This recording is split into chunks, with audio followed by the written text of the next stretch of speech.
Hello dear students, welcome back. अस्सलाम वालेकुम। मैं हूं आपका दोस्त Mudassir Bhatt, your physics tutor. तो आज हम क्लास 10th की शुरुआत करने जा रहे हैं।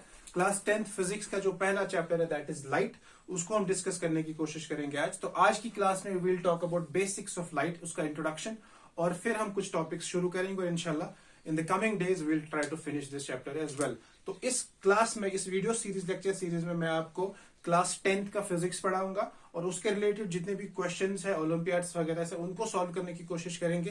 Plus I try to teach you some topics from mathematics as well. तो अगर आप लोग चैनल पे नए हैं, पहली बार देख रहे हैं, तो please do subscribe the channel and share it with your friends.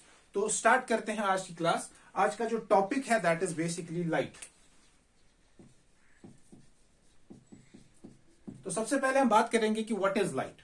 ठीक है, आप लोगों ने अगर क्लास 8th में पढ़ा होगा तो आप लोगों ने पढ़ा होगी light is a form of energy which enables us to see. ये आप लोगों ने डेफिनेशन पढ़ी होगी लाइट की, कि लाइट एनर्जी का वो फॉर्म है, वो शक्ल है जिसकी मदद से हम चीजों को देख रहे हैं। ठीक है, तो ये जो डेफिनेशन है ये 8th क्लास तक महदूद थी, लेकिन अब आप लोग 10th में हैं तो आप लोगों को थोड़ा ये चीजों को समझना पड़ेगा कि अगर लाइट वाकई में एनर्जी है जो हमें देखने में मदद करती है, तो कैसे हम चीजों को देखते हैं, what is the process behind the seeing of things, right. तो वो चीजें हम लोगों को देखनी है, उनको हम लोगों को पढ़ना है, समझना है। ठीक, तो हम फिलहाल उस डेफिनेशन को लिखेंगे जो आप लोगों ने पढ़ा है 8th में सॉरी, कि लाइट जो है, light is a form of energy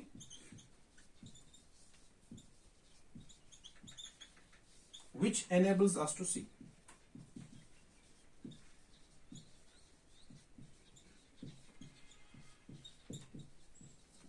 ये किताबी डेफिनेशन है। अब इस डेफिनेशन को समझते हैं। ठीक है, तो लाइट जो है ये एनर्जी की वो फॉर्म है जो हमें देखने में मदद करती है। बेसिकली होता क्या है, लाइट जब आती है, अभी हम थोड़ी देर में लाइट का नेचर भी डिस्कस करेंगे यहां पे। तो पहले मैं आपको बताऊंगा कि how do we see things. For example, light आती है, बोर्ड पे गिर जाती है, इस बोर्ड से लाइट रिफ्लेक्ट होकर मेरी आंखों में आ जाती है, तब जाके मुझे ये बोर्ड दिखता है। So that means there is a process behind this. ये जो लाइट हम बोल रहे हैं कि it's a form of energy जो हमें देखने में मदद करती है, तो इसका प्रोसेस ये है कि it is because of reflection of light. तो हम लोग जो है चीजों को देखते हैं बिकॉज ऑफ रिफ्लेक्शन, और रिफ्लेक्शन जो है यही हमें पढ़ना है बेसिकली इस चैप्टर में, रिफ्लेक्शन और रिफ्रैक्शन। ठीक, तो रिफ्लेक्शन की ही मदद से हम बेसिकली जो है चीजों को देखते हैं। ठीक, अब सवाल है कि ये लाइट है क्या असल में। तो लाइट बेसिकली जो है, लाइट एक इलेक्ट्रोमैग्नेटिक वेव है। ये आप ऐसा समझिए बेसिकली कि जो लाइट है ना, लाइट का डुअल नेचर है, डुअल नेचर। तो बेसिकली दो थ्योरीज है, एक थ्योरी को हम बोलते हैं वेव थ्योरी, एक थ्योरी को हम बोलते हैं पार्टिकल थ्योरी। तो according to wave theory, light is an electromagnetic wave.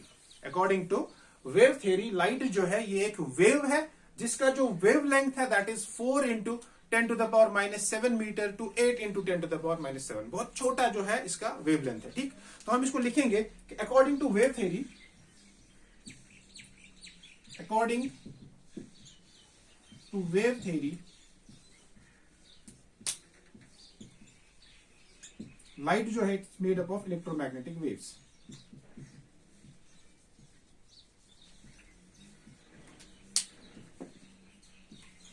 Light बजाते खुद एक इलेक्ट्रोमैग्नेटिक वेव है। तो जो ईएम वेव का जो वेव लेंथ है that is 4 into 10⁻⁻7 metre to 8 into 10⁻⁻7 metre. तो इसका बहुत छोटा वेवलेंथ है। और ये जो इलेक्ट्रोमैग्नेटिक वेव है, इनकी स्पीड जो है वो बहुत ज्यादा, they have a very high speed. So electromagnetic wave जो है, ईएम वेव शॉर्ट में, EM waves have a very high speed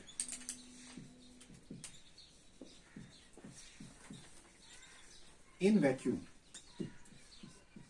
और उसकी जो वैल्यू है that is 3 into 10⁸ metre per second, that is near about 3 lakh kilometre पर second. तो electromagnetic wave अगर हम लाइट को मानते हैं, तो लाइट की जो स्पीड है वैक्यूम में दैट इज 3 लाख किलोमीटर प्रति सेकेंड, यानी कि एक सेकेंड में लाइट वैक्यूम में 3 लाख किलोमीटर ट्रेवल करती है। तो according to wave theory, light is basically made up of electromagnetic waves. Light is an electromagnetic wave जिसका जो वेव लेंथ है बहुत छोटा है, 4 into 10⁻⁻7 metre to 8 into 10⁻⁻7 metre, और इसकी जो स्पीड है इलेक्ट्रोमैग्नेटिक वेव की वैक्यूम में, that is 3 × 10⁸ metre per second. Okay, इसके अलावा अगर हम पार्टिकल नेचर की बात करेंगे तो अकॉर्डिंग टू पार्टिकल थ्योरी,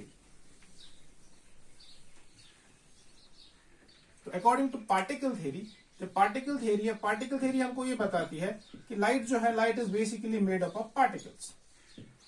तो light is made up of particles which are moving very fast, which are moving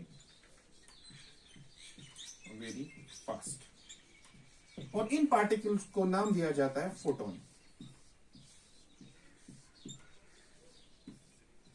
ठीक है, तो अकॉर्डिंग टू पार्टिकल थ्योरी जो लाइट है, light is a particle, light का पार्टिकल नेचर है, और ये छोटे छोटे पार्टिकल से बना है जिनको हम लोग फोटोन बोलते हैं। और फोटोन का आप लोग इंशाल्लाह 12th में पढ़ेंगे कि फोटोन का जो रेस्ट मास है ना, वो 0 है। तो रेस्ट मास 0 होने का मतलब है कि फोटोन जो है वो कभी रेस्ट पे नहीं आते। तो लाइट इज ऑलवेज मूविंग, ये चलती रहती है। तो फोटोन जो है उसका रेस्ट मास 0 है, मतलब फोटोन कभी रेस्ट पे नहीं आता है। अब जो मॉडर्न क्वांटम थ्योरी है, तो क्वांटम थ्योरी ऑफ लाइट हमें बताती है कि ये जो लाइट है, लाइट के दोनों नेचर्स है, वेव नेचर भी और पार्टिकल नेचर। इसीलिए हमने बोला कि लाइट का बेसिकली जो है वो डुअल नेचर है, यानी कि it acts as a wave, it acts as a particle, depends on कि जिस सिचुएशन में हम हैं उस सिचुएशन की डिमांड क्या है। लाइक फॉर एग्जांपल, इसका मतलब ये हुआ कि कुछ फिनोमेना ऐसे हैं लाइट के जहां पे लाइट को as a wave nature, as a wave उसको अपने आप को पेश करना है। फॉर एग्जांपल इंटरफेरेंस है, डिफ्रैक्शन है, यहां पे जो है light acts as a wave. उसी तरह पे अगर हम रिफ्लेक्शन की बात करेंगे, रिफ्रैक्शन की बात करेंगे, जो शेडोज बनती है उनकी बात करेंगे, जैसे आप मेरे पीछे थोड़ा सा शेडो देख ही रहे होंगे, तो इस टाइम पे जो लाइट है, lights acts as a particle. And quantum theory ने हमें बताया कि लाइट का जो है बेसिकली दोनों नेचर्स है, it is dual nature, wave nature as well as the particle nature. ठीक है, तो ये था लाइट का छोटा सा इंट्रोडक्शन कि लाइट इज बेसिकली इसका डुअल नेचर है, इलेक्ट्रोमैग्नेटिक वेव भी है और ये पार्टिकल नेचर भी है। इलेक्ट्रोमैग्नेटिक वेव की जो स्पीड है that is 3 × 10⁸ metre per second in vacuum, बहुत हाई स्पीड है ये। और जो पार्टिकल है जिसको फोटोन बोलते हैं, बेसिक पार्टिकल जो है वो फोटोन है, और फोटोन का रेस्ट मास 0 है, मतलब फोटोन कभी भी रेस्ट पे नहीं आता है। और क्वांटम थ्योरी जो है वो इन दोनों को मिलाती है और हमको बताती है कि लाइट का बेसिकली डुअल नेचर है, और इसको कौन सा नेचर अपना दिखाना है डिपेंड्स ऑन कि कौन सा फिनोमिना जो है वो होने वाला है या हो रहा है। ठीक है, अब हम बात करेंगे अबाउट रिफ्लेक्शन ऑफ लाइट, जो आपका पहला टॉपिक है। ठीक है,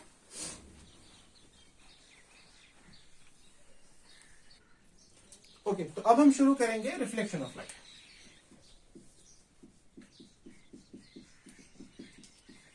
रिफ्लेक्शन ऑफ लाइट,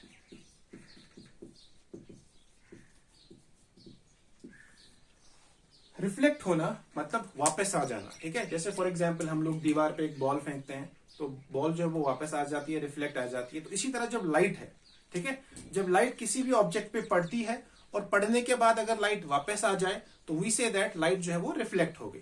आप लोगों ने 8th में पढ़ा होगा, the bouncing back of light is called reflection. ठीक है, तो इसी तरह यहां पे हम 10th में पढ़ेंगे कि ये जो लाइट का रिफ्लेक्ट होना, इट इज बेसिकली लाइट का किसी चीज को हिट करने के बाद वापस उसी मीडियम में आना जहां से वो निकली थी, दैट इज कॉल्ड रिफ्लेक्शन। मतलब अगर आप घर से निकले थे, वापस आना घर, it's kind of a reflection. ठीक है, यहाँ पे मतलब ये रिफ्लेक्शन नहीं है, समझाने के लिए कह रहा हूं मैं। ठीक, तो रिफ्लेक्शन जो reflection is basically the coming back of light. ठीक है, coming back of light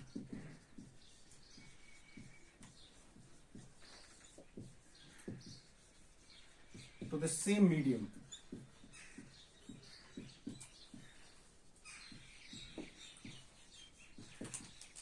after hitting the mirror या कोई भी सरफेस। ठीक, तो यहां पे क्या होता है, अगर मान लीजिए ये हमारे पास एक मिरर है, इसका ये वाला सरफेस पॉलिश्ड है। ठीक, तो यहां से एक रे आती है और फिर वो रे जो है वो रिफ्लेक्ट होके यहां चली जाती है। सॉरी, ये इसका रे है और ये इसका एरो है, डायरेक्शन। ठीक है, तो यहां से रे आती है और यहां से रे जाती है इसी मीडियम में। दिस इज मीडियम 1 ठीक है, सपोज बीच में ग्लास है तो ये दूसरा मीडियम मान लीजिए आप, तो ये वापस उसी मीडियम में आती है, ग्लास के अंदर ये नहीं जाती, तो मतलब दूसरे मीडियम में नहीं जाके ये वापस अपने मीडियम में आती है, तो इसको बोला जाता है रिफ्लेक्शन। ठीक है, the bouncing back of light और the coming back of light, जो भी आपने डेफिनेशन बुक में पढ़ी होगी वो काफी है इस चीज के लिए, बट इसको समझना इंपॉर्टेंट है। ठीक, तो the bouncing back of light, the coming back of light to the same medium is called reflection. ठीक है, अब इस रिफ्लेक्शन को समझने के लिए, इस रिफ्लेक्शन को पढ़ने के लिए हमें कुछ टर्म्स की जरूरत है। ठीक है, ये जो रिफ्लेक्शन हम पढ़ेंगे, इस रिफ्लेक्शन को एक्सप्लेन करने के लिए हमें कुछ चीजों को समझने की जरूरत है। ठीक, अब जैसे यहां पे है, this is an incident ray, है ना, this is a reflected ray, और यहां एक चीज होती है जिसको हम बोलते हैं नॉर्मल।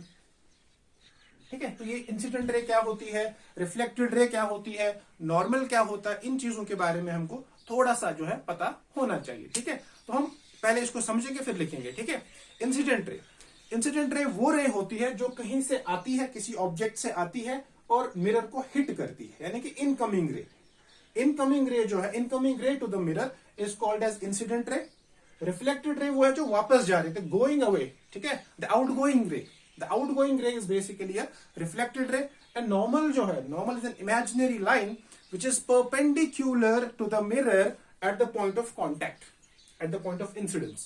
जहां इंसिडेंट रे मिरर को हिट करेगी वहीं से आपको एक नॉर्मल ड्रॉ करना है, और फिर उस नॉर्मल के इस साइड से रिफ्लेक्टेड रे वापस चली जाएगी।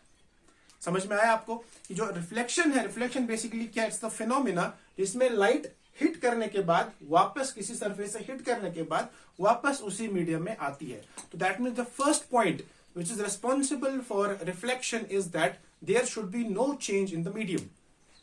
तो इसको आप लोग याद रखेंगे कि there should be no change in medium।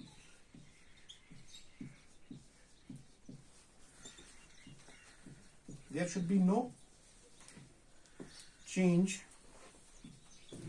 in medium। Medium को चेंज नहीं कर सकते आप लोग, यानी कि जिस मीडियम से रे आई थी उसी मीडियम में वो वापस चली जाएगी। नेक्स्ट कभी आगे किसी क्लास में हम लोग देखेंगे, अगर मीडियम चेंज होता है तो उस टाइम पे हम लोग बेसिकली रिफ्लेक्शन नहीं बल्कि रिफ्रैक्शन पढ़ रहे होंगे। ठीक है, तो फिलहाल हम लोग रिफ्लेक्शन पे है तो हम रिफ्लेक्शन पे ही बात करेंगे।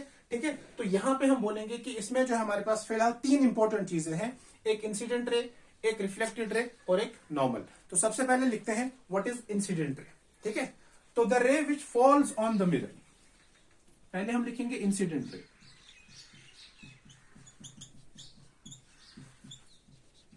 इंसिडेंट रे, इंसिडेंट रे वो रे होती है जो मिरर पे फॉल करती है। So we can say that the ray which falls on the mirror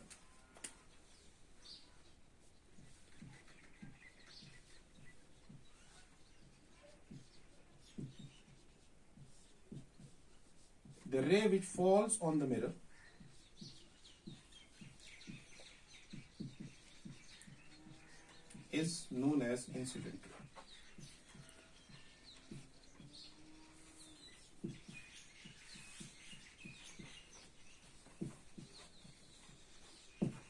वो रे जो मिरर पे फॉल करते हैं उसको हम क्या बोलते हैं, इंसिडेंट रे। अब यहां पे देखिए आप, ये रे जो है, ये रे आके मिरर पे टकराती है तो इसको हम बोलेंगे इंसिडेंट रे। So this is called incident ray.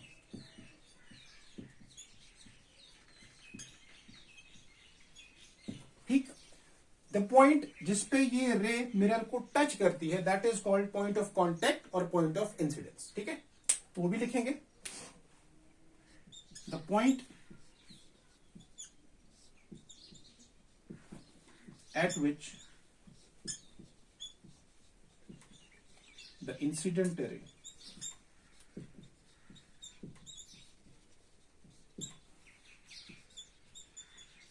touches the mirror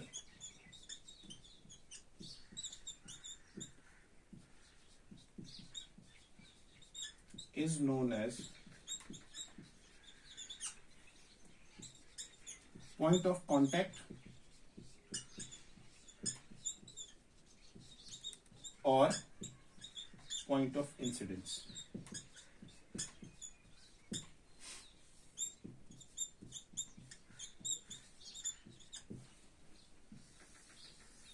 ठीक है, तो incident ray, the ray which falls on the mirror is known as incident ray, and the point at which the incident ray touches the mirror is known as the point of contact और the point of incidence. ठीक है, उसके बाद reflected ray क्या होता है, वो रे जो टच करने के बाद वापस चली जाती है, ठीक है। तो we can say the ray which is sent back, the ray which is sent back by the mirror is known as the reflected ray, ठीक है। उसको भी लिखते हैं हम reflected ray.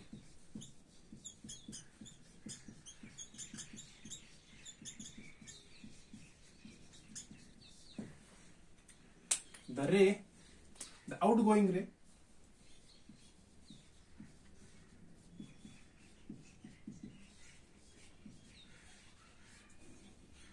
or the ray which is sent back by the mirror.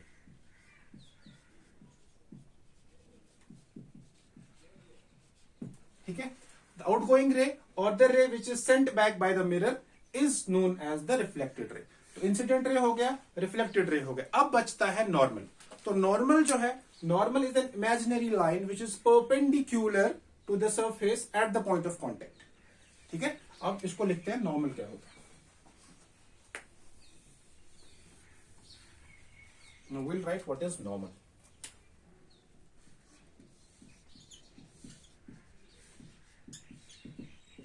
Normal जो है, normal is an imaginary line,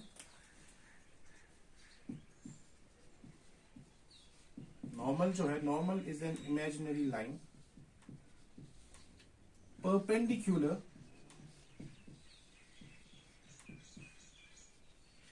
perpendicular to the mirror, the surface of the mirror, perpendicular to the surface of the mirror at the point of incidence or the point of contact.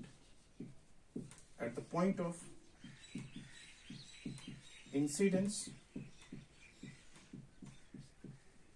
or the point of contact.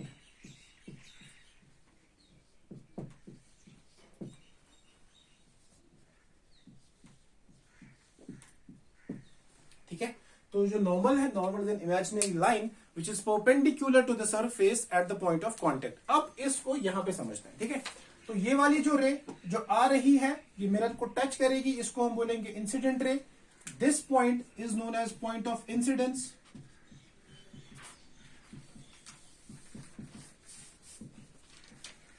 अब point of incidence से touch करने के बाद ये रे को वापस भेजा जा रहा है, तो this ray will be known as reflected ray.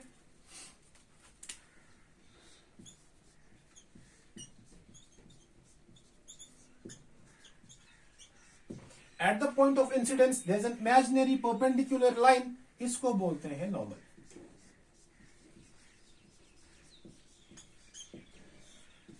ठीक है यहां तक, ठीक है। तो these are the basic terms. Incident ray क्या होता है, रिफ्लेक्टेड रे क्या होता है और नॉर्मल क्या होता है, ये पहली तीन चीज। अब इसके बाद आता है एंगल ऑफ इंसिडेंस और एंगल ऑफ रिफ्लेक्शन, उसको भी थोड़ा समझने की कोशिश करेंगे। ओके, अब हम बात करेंगे what is angle of incidence. तो एंगल ऑफ इंसिडेंस वो एंगल होता है जो एक इंसिडेंट रे बनाएगी विद द नॉर्मल, ठीक है। तो यहां पे कभी कभी बच्चों को ये कंफ्यूजन होता है कि हम लोग इसको भी मानते हैं एंगल ऑफ इंसिडेंस, ये नहीं है। एंगल ऑफ इंसिडेंस वो एंगल है जो इंसिडेंट रे बनाती है विद द नॉर्मल, ठीक है। तो हम यहां पे लिखेंगे angle of incidence, I right it AOI, AOI, angle of incidence. So angle of incidence is defined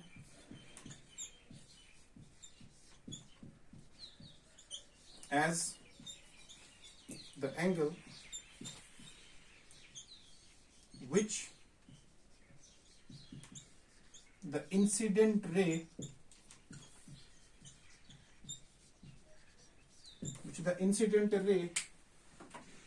makes with the normal. The incident ray makes with the normal.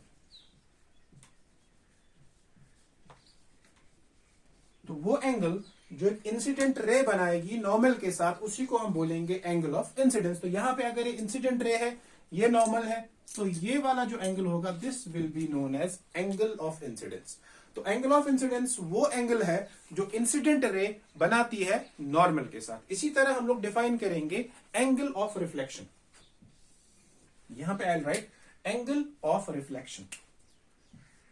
तो I hope now you should be able to define angle of reflection by your own.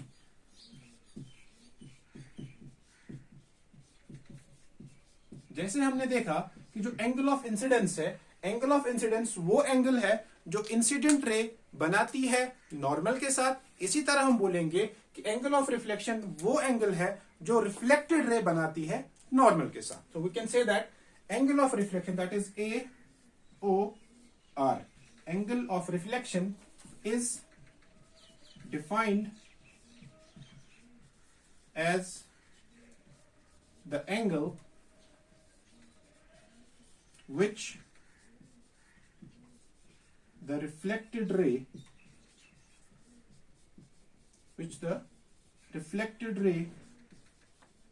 makes with the normal।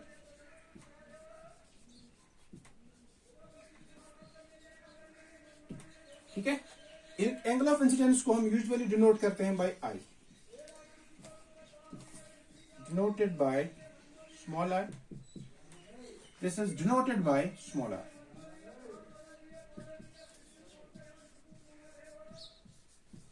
ठीक है, तो ये चीज आपको, ये common notation है जो आपको समझनी है कि angle of incidence denoted by I, angle which incident ray makes with the normal, angle R, इसको हम एंगल R से डिनोट करते हैं, that is the angle which the reflected रे मेक्स विद द नॉर्मल। तो इसमें आपको ये इंपॉर्टेंट चीज रखना है कि हमको एंगल जो है नॉर्मल के साथ मेजर करना पड़ेगा। ठीक है, okay.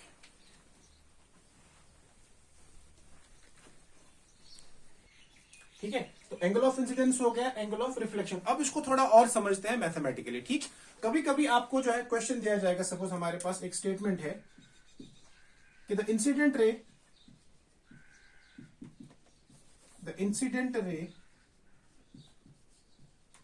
makes an angle of, let's say, 60 degree with the surface of mirror।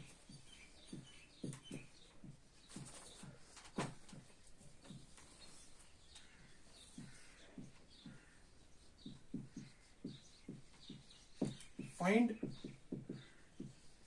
the angle of incidence।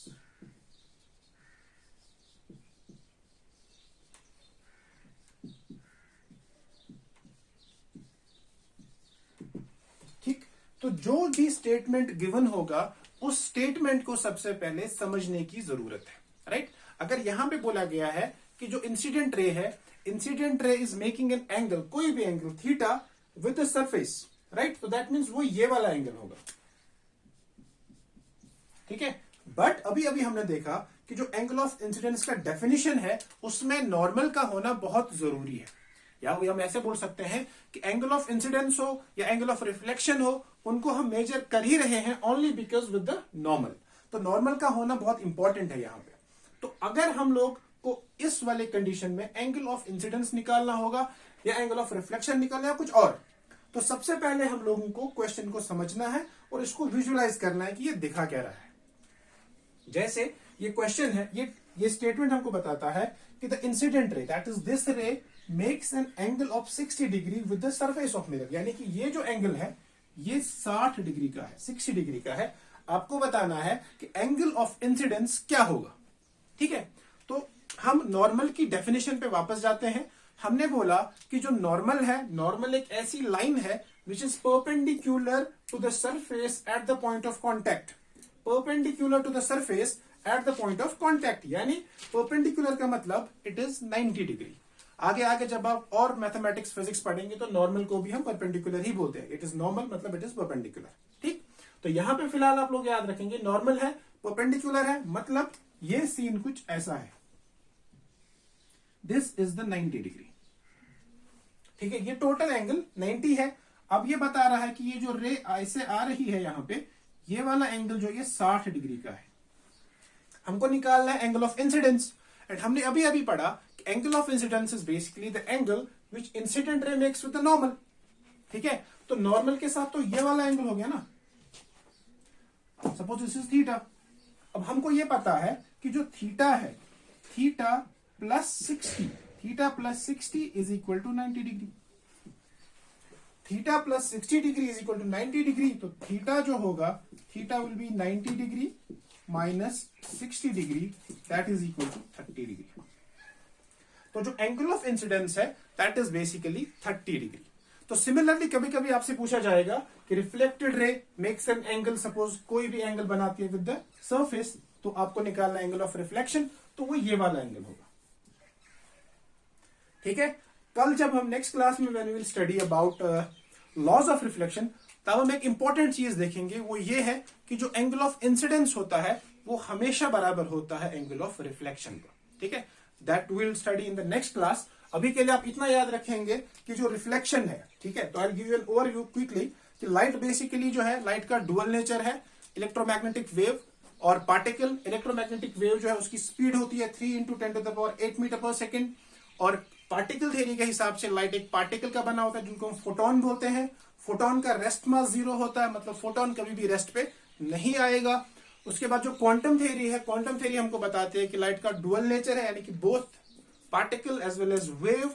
It depends कि कौन सी सिचुएशन में हम लोग लाइट को स्टडी कर रहे हैं, यानी कि किस फिनोमेना को हम लोग पढ़ रहे हैं, उसी फिनोमेना के हिसाब से हम बोलेंगे कि हमको लाइट को एज अ वेव लेना है, एज अ पार्टिकल लेना है। उसके बाद हमने बोला कि जो रिफ्लेक्शन है, reflection is basically the bouncing back of light और coming back of light to the same medium, to the same medium, यानी कि जिस मीडियम से लाइट गई थी उसी मीडियम से लाइट वापस आके आएगी, उसी को बोलेंगे रिफ्लेक्शन। और हम लोग जो चीजों को देखते हैं, this is only possible because of reflection. Light कहीं से आती है, रिफ्लेक्ट हो जाती है, रिफ्लेक्ट होने के बाद हमारी आंखों पे पड़ती है, तब जाके हम लोग जो है चीजों को देखते हैं। और ये प्रोसेस कैसा होता है देखना, दैट विल सी इंशाल्लाह in the topic the I and the colourful world करके एक चैप्टर है आपके बुक में, उसको जब हम पढ़ेंगे इंशाल्लाह, तब we can see the mechanism of seeing, यानी कि इंसान जो है कौन सी नर्व होती है, कॉर्निया वगैरह वगैरह, प्यूपिल, कहां से लाइट आती है, कहां से लाइट जाती है, तो वो हम तब पढ़ेंगे। बट फिलहाल आप इतना याद रखेंगे कि रिफ्लेक्ट होने के बाद जो है लाइट जो है हमारी आंखों पे पड़ती है और हम उस चीज को देखते हैं। उसके बाद जब हमने रिफ्लेक्शन स्टार्ट किया, तो रिफ्लेक्शन में मैंने आपको बोला कि 3 चीजें इंपॉर्टेंट है, इंसिडेंट रे, रिफ्लेक्टेड रे and the normal. But mirror का पॉलिश होना भी उतना ही इंपॉर्टेंट है। अगर मिरर पॉलिश नहीं होगा एक साइड से तो रिफ्लेक्शन नहीं होगा। ठीक है, तो लाइट फिर वापस इधर आएगा तो वो रिफ्लेक्ट नहीं होगा। तो इसका मतलब यह है कि अगर आपको लाइट को रिफ्लेक्ट कराना है तो मिरर का एक साइड जो है वो पॉलिश्ड होना जरूरी है। इसीलिए जो आपके घरों में शीशे वगैरह होते हैं, अगर आप उनके बैक साइड पे देखेंगे, उनके वहां पॉलिश होता है, तभी वहां से हमें चीजें अपनी इमेज जो है वो दिखती है।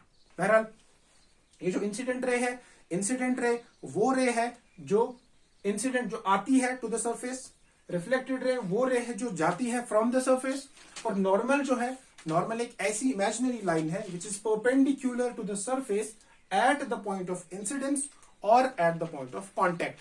Point of contact, point of incidence वो पॉइंट है जहां से ये इंसिडेंट रे मिरर को टच करती है। ठीक है, उसके बाद हमने बोला एंगल ऑफ इंसिडेंस और एंगल ऑफ रिफ्लेक्शन।